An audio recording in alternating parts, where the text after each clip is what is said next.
Orchestrated fresh character names, setting, and plot details while preserving successful narrative structure.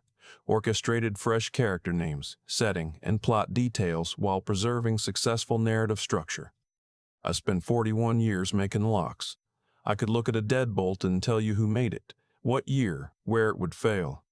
People in my town used to call me when they got locked out at midnight, and I always came, because that's what you did. So you'd think, of all people, I would have known when a door was being opened in my own life. I didn't. The thing about the real dangers is they don't pick the lock. They knock politely.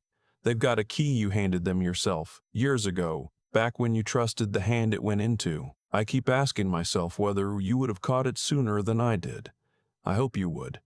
But I was the one who built things to keep people safe, and I still didn't see it until it was nearly too late.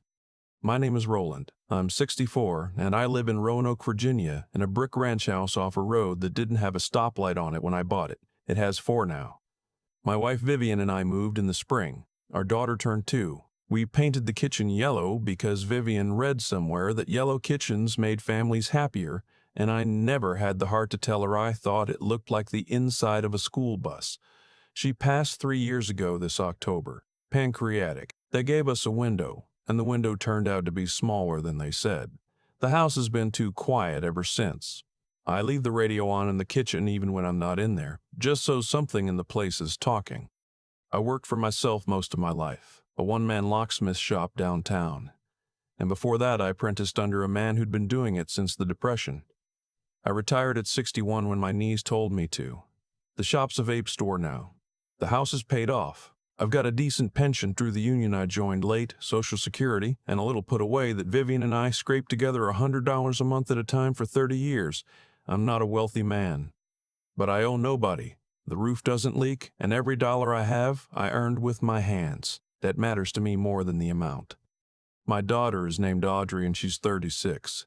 She lives across town with her husband and their 2 kids, a boy and a girl, both under 10 and both convinced their grandfather is the strongest man alive, which I let them believe. Audrey and I got closer after Vivian died, the way a parent and an only child do when the third leg of the stool gets kicked out.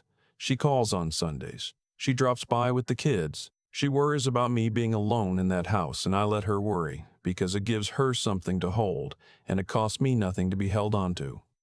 Her husband sells cars, high-end ones, the kind with leather that smells like money. He's good at it, or he was. He's got that quality some salesmen have, where you walk away feeling like he really heard you, even when all he did was repeat your own words back in a nicer voice. I noticed early on that he shook hands a beat too long and a degree too hard, like he was testing whether you'd flinch. I never said anything. You don't with your daughter's husband. You make room. This past June, the Saturday before Father's Day, my son-in-law showed up at my door without Audrey. That should have caught my attention right there because the 2 of them moved as a unit, but I was glad to see him. He had a box under his arm and 2 coffees from the place on the avenue that Vivian used to like, and he said Audrey couldn't come because the boy had a soccer thing, but she'd picked this out special and wanted me to have it for Father's Day. The box was a home health monitoring system. Top of the line, he said. There was a hub that plugged into the wall and listened for you to call out if you fell. A pendant I could wear. Motion sensors for the hallway and the bedroom. A little screen that showed the temperature and reminded you to take your pills. He said with my knees and with me being alone, it would give everybody peace of mind. He said Audrey worried about me lying on the kitchen floor for 2 days with nobody knowing. He set the whole thing up himself off his own phone while I poured the coffee. Talked the entire time, fast and friendly, telling me how he'd handle all the technical side so I'd never have to think about it. He was gone in under an hour. Patted my shoulder on the way out. Said, you call me if anything beeps you don't understand. Called it love. I believed him. For a few weeks I thought it was thoughtful. I'd never have bought such a thing for myself. The little screen said good morning. I felt looked after. The man who took that feeling away from me is named Dale Mercer, and I've known him since we were both 19 and stupid. Dale did 20 years in the Air Force running communications, the kind of work he still won't fully describe, and then another 15 for the phone company before they bought him out. He's 66 now and walks with a cane he doesn't really need yet but likes the look of. We get breakfast most Saturdays at a place near the rail yard where the eggs are gray and the company is good.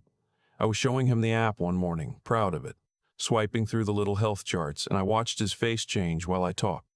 He didn't say much at first. He asked who'd given it to me. He asked who set it up. He asked whether my son-in-law still had it linked to his own phone. And when I said sure, he's the administrator, he made it easy for me. Dale set his fork down very slow and careful, the way you set something down when you don't trust your own hands. He asked me the brand. He pulled out his phone and stopped talking and didn't look up for what felt like a long time. When he did, his face had gone flat in a way I'd only seen on him once before, the morning his wife's biopsy came back. He said, "Roland, I want to come take a look at that hub." I laughed and told him he was scaring me. He didn't laugh back. That was the part that landed. Dale always laughs back. He came by that afternoon with a little zippered case of tools. He apparently carries the way other men carry a wallet. He had the hub open on my kitchen table inside 20 minutes. The yellow walls bright around us, both of us bent over it like it was a patient. He turned the board over. He took pictures with his phone. He breathed out hard through his nose. He said, "This isn't what they sell in the store." I said, "What do you mean?" He pointed at a piece I couldn't have named if you'd paid me. He said, "Somebody opened this up before it ever got to you. This part here. This boosts the microphone way past what a fall alert needs. It's not listening for you to yell help. It's listening to everything, all the time. And this," he pointed somewhere else, "this gives it a second way out. Your footage and your audio go to the app like they're supposed to, sure. But there's a copy going somewhere else too, somewhere that isn't on your account." I sat down. He looked at me the way you look at a man you're about to tell something he can't take back. He said he couldn't prove where the second stream went without better equipment than he had in his case.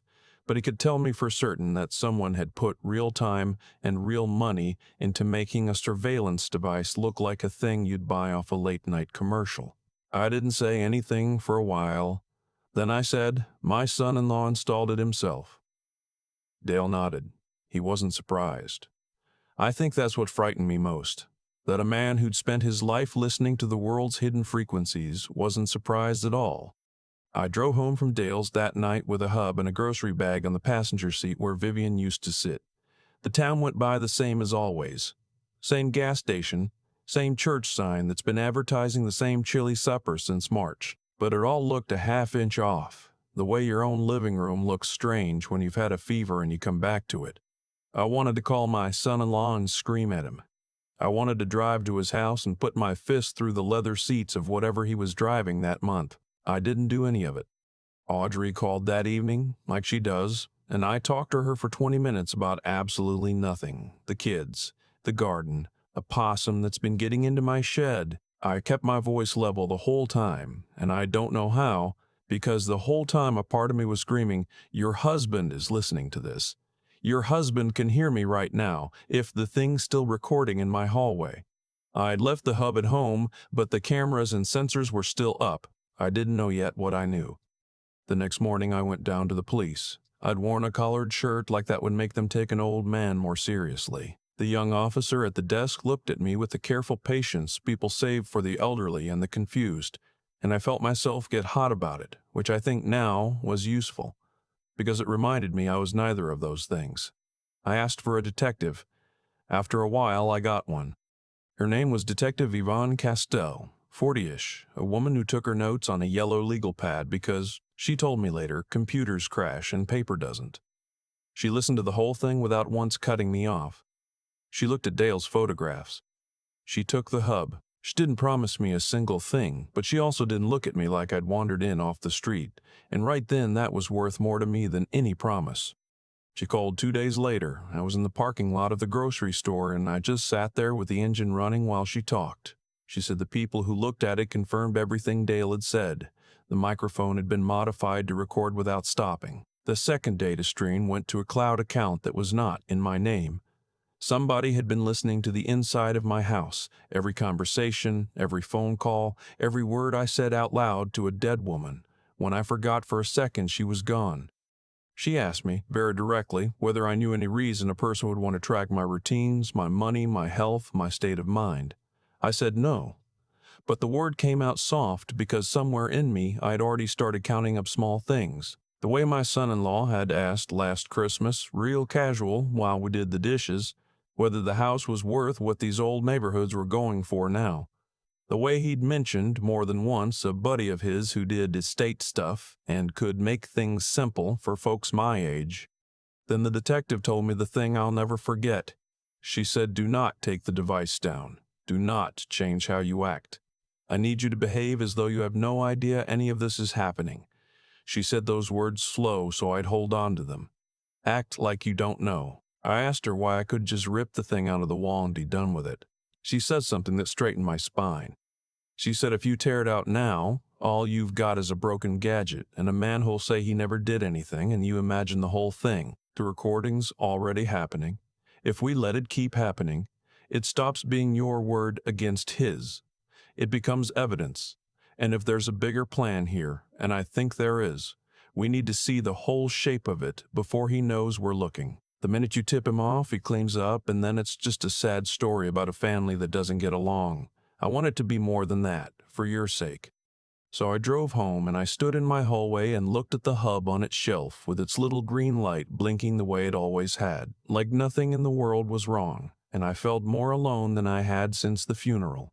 I said out loud to nobody that I'd figure this out tomorrow. Then I went to bed and didn't sleep.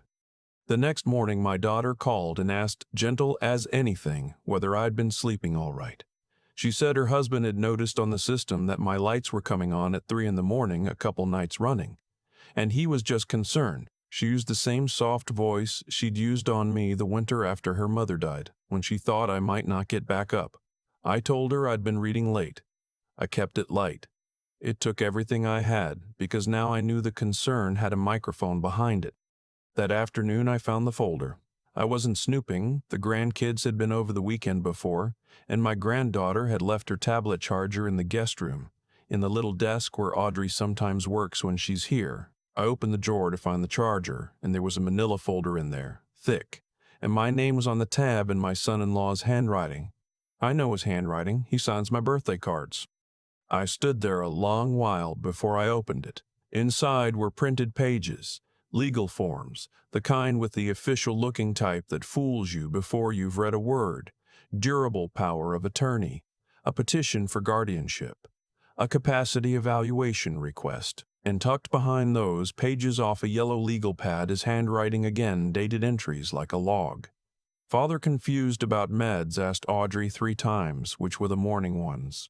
Father drove to the old hardware store that closed in 2019, sat in the lot. Father spoke about Vivian in present tense at dinner, seemed to forget she has passed. I sat down on the edge of the guest bed and read every line, and that last one stopped the breath in my chest. I had talked about Vivian at dinner. Of course I had. You spend 33 years with a woman. Her name lives in your mouth. It comes out the way breathing comes out. I wasn't confused about whether she was alive. I was a man missing his wife. There's a canyon between those two things, and my son-in-law had stood at the edge of it and written it down on the wrong side on purpose. The last page was the worst. A property appraisal. My house valued at $341,000, dated 3 weeks back. I never ordered an appraisal. Somebody had walked a stranger through my home, or pulled the records, and put a number on the place where my wife died, where I raised my daughter, where the yellow kitchen still looks like a school bus. And underneath the number, in his hand, pension, the monthly figure, dead on, my savings balance, my life insurance, all of it, copied out neat like a shopping list. I closed the folder. I put it back exactly the way I found it, charger forgotten in my hand. I went to the kitchen and ran the cold tap over the inside of my wrist for a long time, an old trick of Vivian's for when your heart's going too fast. Then I called Dale. He listened to all of it without a word. When I finished, he asked me one question. He asked whether my son-in-law had ever come right out and asked me about the house, about where it'd go when I'm gone. And I had to think, because the honest answer was no, not directly, but there'd been that conversation over dishes and another at Thanksgiving where he went on about how a shame it was that families lost their homes to estate taxes and nursing home bills, how smart it was to get ahead of it. I'd thought he was making talk. Dale was quiet, then he said, "This is bigger than the camera, Roland. You need a lawyer before you need anything else. And you gotta keep acting like you don't know." Feed that thing in your hallway exactly what they're hoping to hear, or none of the rest matters. I'll tell you, that was the hardest thing anybody ever asked of me. Standing in my own house, the house I'd made safe with my own two hands, and playing the part of a man losing his grip, talking out loud about how I couldn't remember if I'd locked up, mentioning to no one that the stairs were getting to be a lot. Wearing my own worst fear like a costume so the people building a case against me would think the case was building itself. There's a particular kind of sick that does to a man, but I understood it the way you understand a tetanus shot. You don't do it because you want to. You do it because the alternative is worse. I called an elder law attorney the next morning. His name is Gerald Pruden, and he done Vivian's estate, and he's the only lawyer in this town I'd trust to tell me the truth instead of the bill. I met him before his office opened. He put on his glasses and read every page of that folder without a sound. When he was done, he took the glasses off and looked at me a long moment and said, "This is a guardianship grab, plain as day." He explained it to me slow, because I needed it slow, because I needed it slow. He said, "You son-in-law hasn't filed anything yet, which is good. That means you got time." But whoever helped him pull these templates together knew what they were doing. The plan is to build a paper record that you can't manage your own affairs, get a friendly judge to sign off, and once there's a guardian over you, that person controls the money, the house, all of it. And you, he said, become a man the system stops listening to. He told me the same thing the detective had. Document everything, change nothing on the surface.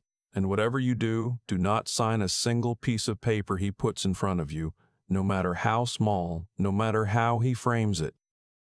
Now, I'd be lying if I said I didn't wonder why. Why me? Why my house? When the man had parents of his own.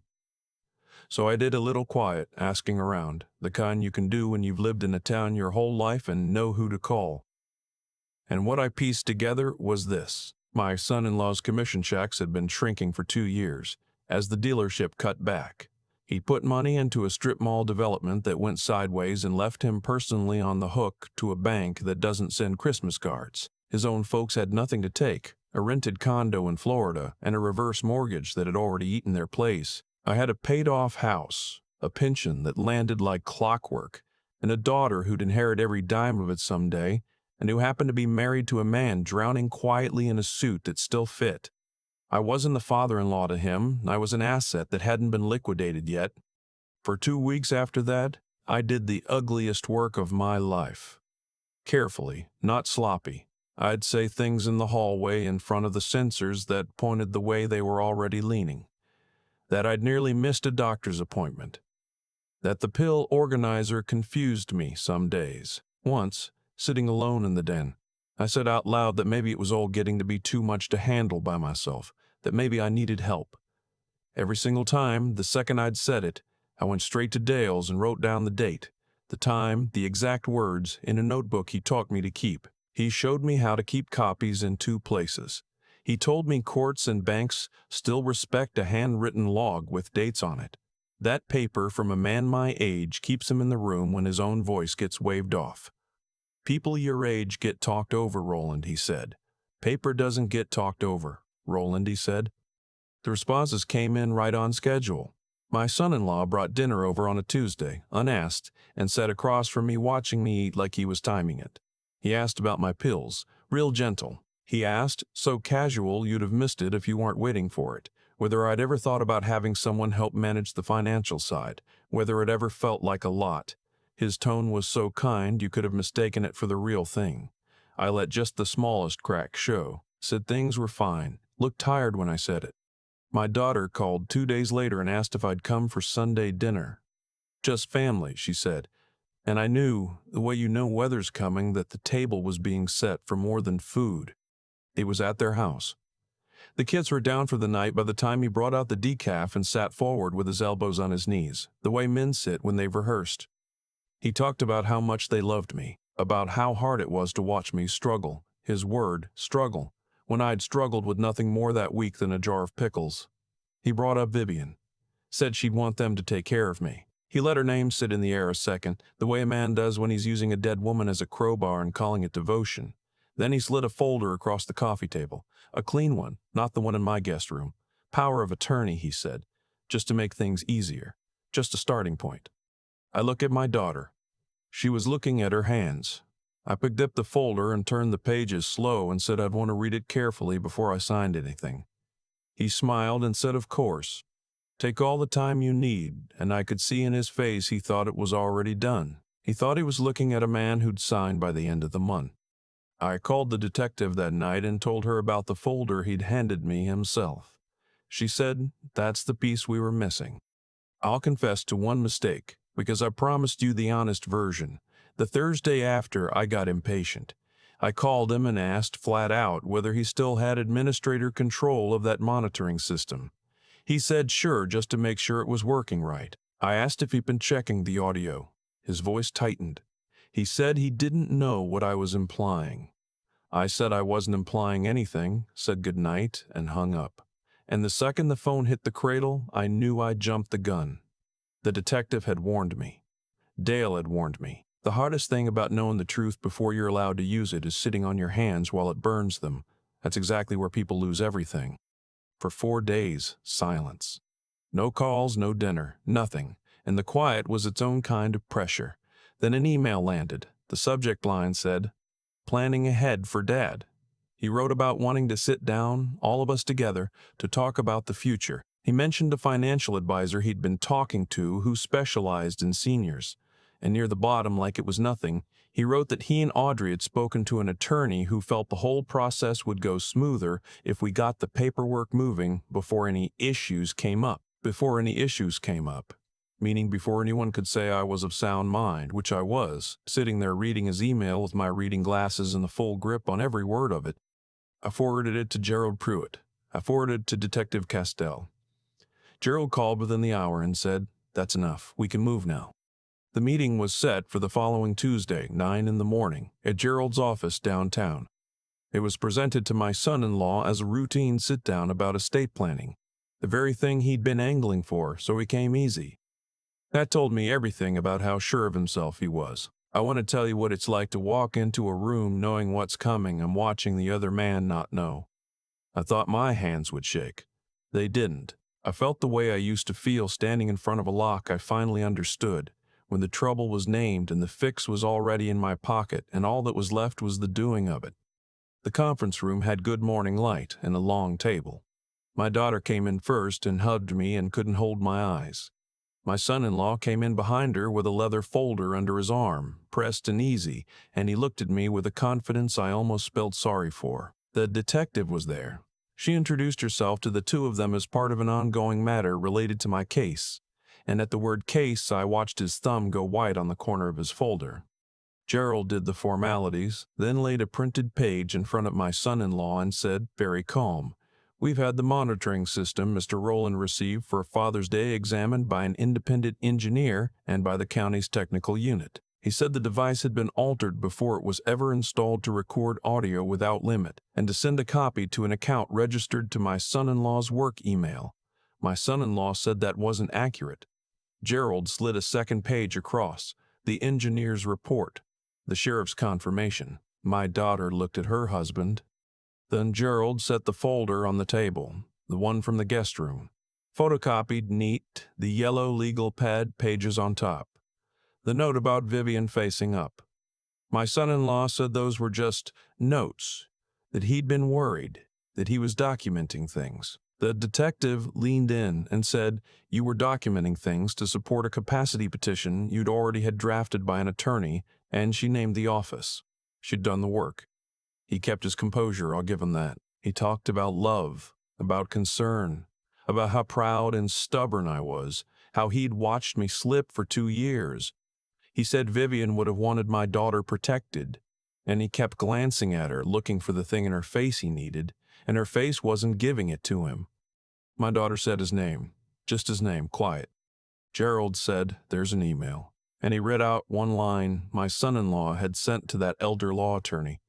I won't repeat it word for word, but the meaning didn't leave any room to stand in. It was about how getting me declared unable to manage my affairs quickly would make moving the assets clean. The room held still around that sentence.